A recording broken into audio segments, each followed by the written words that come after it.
Hello, Mayors. How are you all doing? I hope you're well.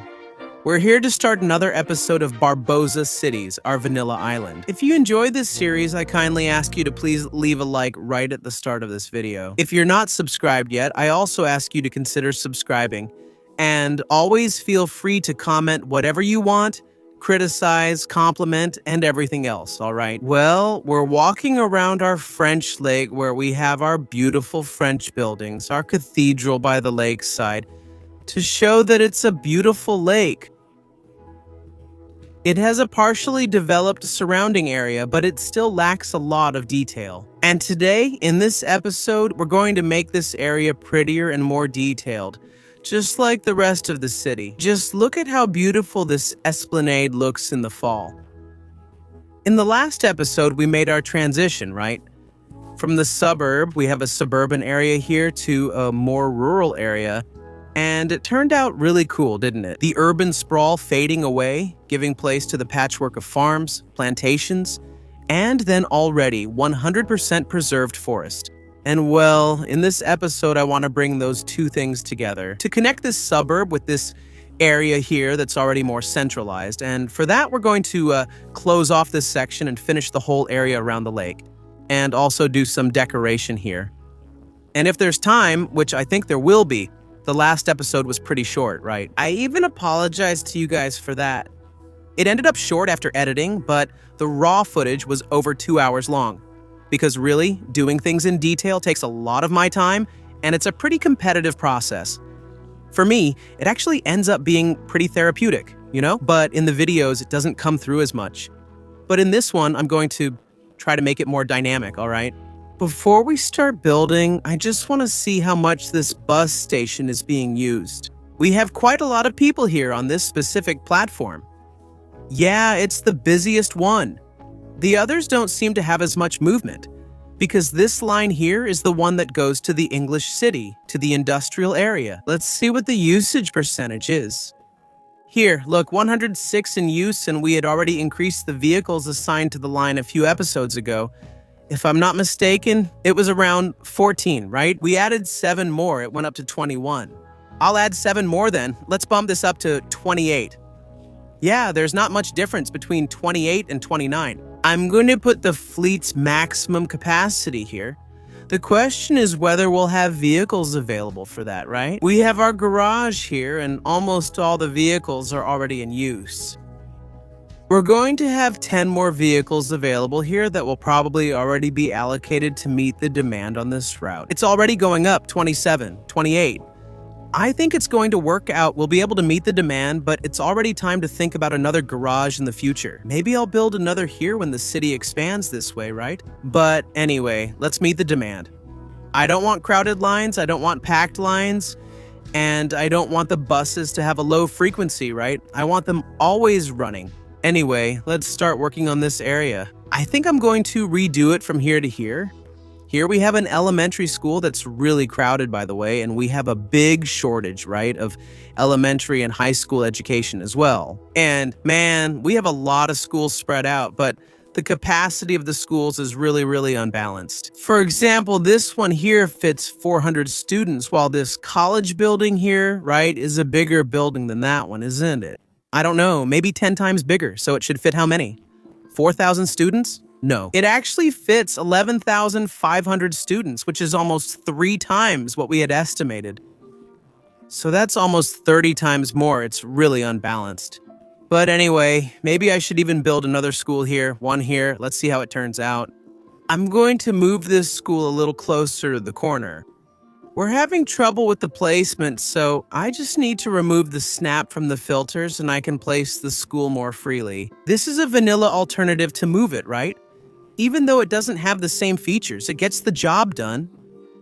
All right, the school is placed here. We gain this area here to work with. Here we also have some businesses that I'm going to remove because they were here temporarily and they're pretty messy too. We want to do something a bit more well done. Well, first of all, we're going to draw the street layout, and I intend to use a type of subdivision that I haven't used yet, the French style, which is this one here. French medium density housing with a terrace. We've already used the regular medium density, the mixed one, and the affordable rental, right? There's even a pretty big subdivision over here. But we haven't used this one with a terrace yet, and I plan to do it here. Look, no, there used to be an office here, see? But that's okay. My intention is to add value to this type of lot, okay? This type of lot fits really well in perfect squares, in proper rectangles, because they only have a front side, right? So they're very, very narrow buildings. But we're going to create some blocks here that will accommodate them in the best way. I'm going to make this street here, look, being parallel to the avenue itself, following the curve in parallel and then finishing the neighborhood over here. See? It became a street parallel to the avenue. Even though it ended up with some curves, I still get good spaces. The blocks fit together better and the grid is more regular, right? That will make our zoning easier in the future, right? So this is how it fits here, right? With the suburb part like this. I think it turned out, in a way, organically natural. Now I'm gonna do this other side over here, following pretty much the same pattern, which is bringing up the vertical lines here, right? Crossing these already made east-west lines. And then I also have to decide where the intersections with the avenues will be. Since we already have an intersection here and another one here, I'm keeping a pretty considerable and consistent space between them. And I believe that another intersection here, so close to the other, wouldn't look so good. So I think it should be more over here.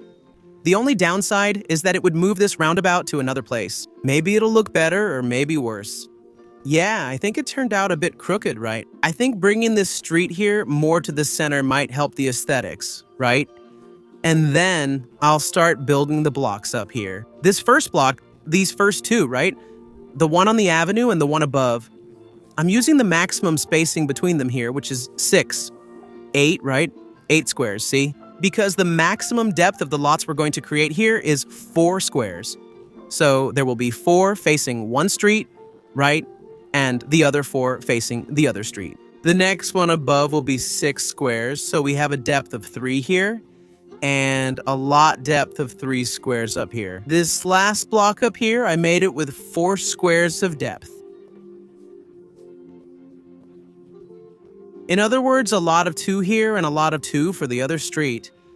After doing these straight parts, right, they're easier. We have to do the curved parts using the simple curve tool. Coming up to the dashed line of the street we want to connect to, and click to actually connect it. Notice here, right? The checkered grid of the zoning areas gets all broken up, but there's not much we can do about it. We'll have to adapt. Well, that's how it looks. That's how it turned out. I think it's pretty good. I want to make a connection from this part here to the suburb back here, as if it were really a shortcut.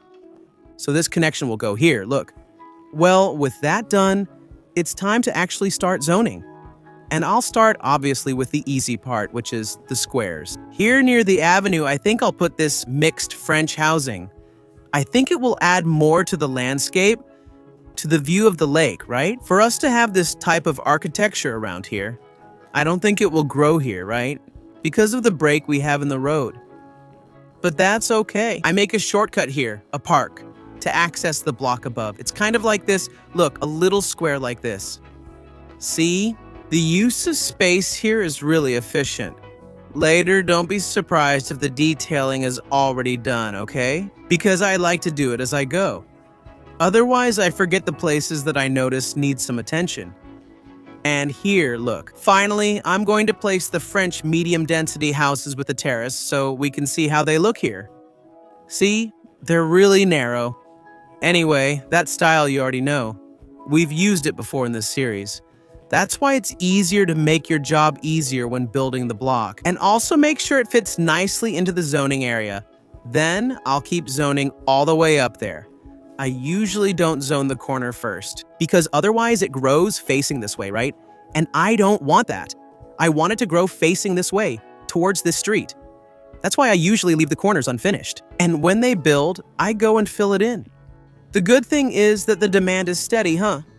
The demand doesn't go down. It's really useful for building a new neighborhood, right? Well, there was no power here for everyone, right? I ended up seeing that actually we're having low electricity production. That's why on this peninsula here where we had space, there was already a station, not a station, an intersection. In other words, all the infrastructure was already done. And I decided to put a gas power plant here to meet this demand. I'm going to run it straight into this city, right to a substation, and we have a French substation. Man, it blends in really well here with the buildings. Look, it fits perfectly, right? It doesn't pollute. There's no noise pollution, no air pollution, nothing. So I'm going to leave it right there. And then I make the connection from the power plant straight to the French city here. And we solve the energy bottleneck we were having here. Let's keep building. Some buildings have already grown, okay? The ones with terraces. And they're pretty similar to the ones without terraces, right? They're just a little bit shorter. And man, they're really identical. They're very repetitive. I thought they would change one thing or another, but no. Can I be honest with you? I think it turned out kind of lazy, right? This copy and paste thing. But anyway, that's what we have. Man, that's really what I think. It's weird, these walls like this, especially on this street. Now it's just a street of walls. I'm not really liking it much. To see if I can force the growth to face this street, so it doesn't end up with a giant wall. A huge wall, like this, look. Maybe it'll work. I'm waiting for everything to grow here to see how this rebuilt street will look. The zoning on it. Can I be honest with you guys? It actually got a little better, okay? This slope. But man, looking from above, it's really, really weird, okay? Mainly because everything is very repetitive. It's a lot of white walls. Look at this, man. Look how bucolic this is. I don't know. I didn't like it, okay? Look, I made a specific square here, so there's a big wall here. And this lot specifically is not attached to the other one. There's a gap. And then there's a big one next to a small one. Then comes another big wall. I don't know, man. I didn't like it. I want to know your opinion. I don't intend to do this style anymore. Okay, guys. I tried to fill it in the way I could, all right? Here I also put the same affordable rental buildings that we have here, but in a messier way, right? Here the grid is really messier. Here there was space left to make a small plaza. I'm going to make it.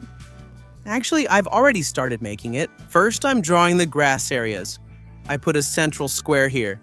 And now I'm going to put some flower beds here on the edges of this square, and then finish with the concrete. And voila, here we have the concreting of the square, ready to receive some trees here, both on the sides and here in the center. I'm also going to actually deconcrete some places here between the paths to leave grass flower beds and bring a bit of life here in the middle of all this concrete, right? Look, it looks better, right? It looks nice. I'm going to do it here too. Well, since I don't plan on messing around with this kind of terrace anymore, because man, it's just not possible. I'm going to choose another type of lot here to fill in this back part, and now I'm also kind of unsure about which style to use. I think we could mix it with the British style, or maybe this boardwalk style here. I like it. There are some styles that I prefer much more than others, you know? There are certain styles that I think are much better made. They fit better overall. And look, for the first time I put mixed zone, and the demands dropped. Really? And I put a bunch of French mixed zones here and nothing dropped. I don't know if this French zoning here is bugged, where the grid is broken. I'm going to put this affordable rental housing, because these are buildings that look cool like this, more spread out, you know, more broken up. And I'm going to mix it with English style, man. I found these English style townhouses here. Look, they're much easier to build. Much nicer to work with. Now I'm mixing in a bit of the French high-density affordable rental style with the Chinese medium density, right, which will grow here, where it's being built. It's more or less this style here. Look, these buildings, right? So to have it right up against there, I don't think there will be any problem. Here between the buildings and the houses, I'll also put a little sound barrier, so the noise doesn't bother people here. Well, almost everything is complete here. I added a suburban area here connected to this one. I put the English houses here. I also added this one from the promenade, right? It's mixed use, and I really like to use it. I also mixed the French affordable housing here with the Chinese medium density, and over here too. The same style, right? So I don't have to repeat it, man. And I think it turned out much better. Then if everything was like this sea of bucolic whiteness that we have here, right? I just couldn't do these 2 blocks yet because they're really messed up. And man, I'm actually pretty tired already. Let's see if we can fit, I don't know, maybe a square around here. Yeah, it looks like none of them fit. I'll leave that for later with more time and patience. Otherwise, I'll just end up doing it any old way. But since we're here, I want to start planning the area around the park and actually deliver what I promised you at the beginning of the episode.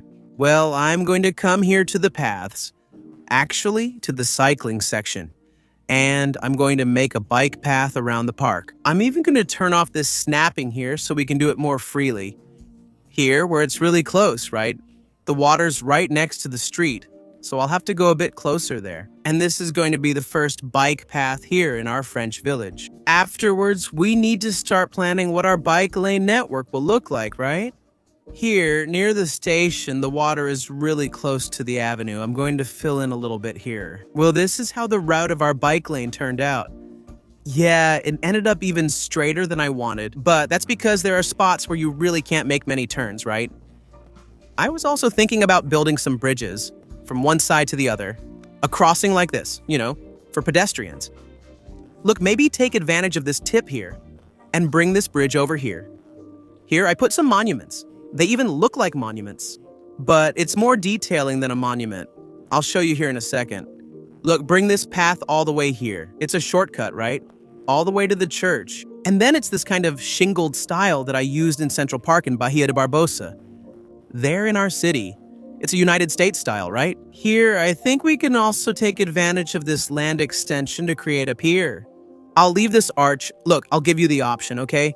Should I leave this arch or should I leave this shingled style? The arch or the shingled style? Look, the arch looks like this. The shingled style looks like this. There's also the option for the covered one, right? This covered area here. I think the shingled style looks more elegant. Here on the pier, you don't really need to come too much either. I think up to here, the right thing would be to make it so you can take a really nice selfie there with the church, right? So that's pretty much the purpose of this pier here, right? And now to do the detailing of the vegetation, the stones. Anyway, natural elements. Look, I put a few stones here, a few there. It creates a nice effect, right? There are already a lot of people using our walkway here. Pretty cool. I'm going to try making a small strip of sand here. Let's see if this sandbank looks good here. Just to make it a bit different. Well, and just look at how the edges turned out, right? The stones add a really nice charm. They give a cool detail. Now, I'm gonna mix it up a bit. I think I can put a sandbank here. Look, I looked, took a glance, and just felt it. I'm going to put a sandbank here too, to balance out the other side, right? To keep it balanced, so it'll stay here. I'm already getting creative, but I'll do more. Look, 3 small beaches. Man, I like the little beaches so much, I'm making another one. Watch. It's just to give it some flair. Now comes the magical part, which is the landscaping. Here, look, no rush. Lately, it's been like a confessional here for you guys. I've been enjoying doing this kind of thing much more than zoning, okay? Zoning has been exhausting, really tiring, and the results haven't pleased me. I'm going to put some recreational amenities here. What do you think? Sometimes some different shades of grass like this also look nice. To create some pockets. In the other parks I've made, people commented, Barbosa put in a lake. A lake would look nice. And I've been avoiding making these lakes. The water here in Cities Skylines 2 is really annoying to deal with. And we also don't have any mods, right? So I can't really fulfill your requests, right? As much as I'd like to. Look, with the other tree here, it also gave a really nice tone to the lake. And I think now I'm just going to add an evergreen tree just to give it some contrast, okay? So I'm just going to add a few fir trees, but not too many. To break up the monotony of having the same trees here, right? I think a few is good. 2 is nice, 3 is perfect when it comes to trees. If you add more than 3 types, it gets kind of messy. I just forgot to make entrances and exits here from other points to the track, right? To the sidewalk. So I'm going to create some access points here, look. Also to make it easier for people to enter and leave the circuit here. All right, I think that's it. Now I want to take a walk, right? With you all around here, together with everyone. So we can wrap up this episode. Check out the view here from the church. And we're going to do the whole circuit here, the whole route, and walking here along the bike path. Are there any cyclists on the channel? Do you guys approve of the bike path around the park? And I want to take this opportunity to thank the new vice mayors here on the channel, Anderson Pusatelli. I'm sorry if that's not how I pronounce your name, Anderson. Love X-Men Evolution. Reminding me of the mornings on SBT. Thank you for becoming members here on the channel. Continuing with our vice mayors, shout out to Morato, Rectangulo Gamer, Davi Silva, Davi Trajano, Haik Queiroz, Guilherme Giovanni Perez, Thais Angel Engelsing, Ed Moreno, André Ribeiro, Johnny Edson, Bruno Ferreira, Giovanni Freitas, José Fernando, Nando Nagal, Ora P. And they, along with our secretaries, are watching this episode in advance. So thank you very much to the secretaries as well. The names of our counselors are being immortalized in the credits right now as a way of thanking them for supporting the channel as well. You are the foundation and the pillar of this channel. And for those of you who aren't members but are subscribers, always give a like. You're always here waiting for the episodes. You comment whenever possible.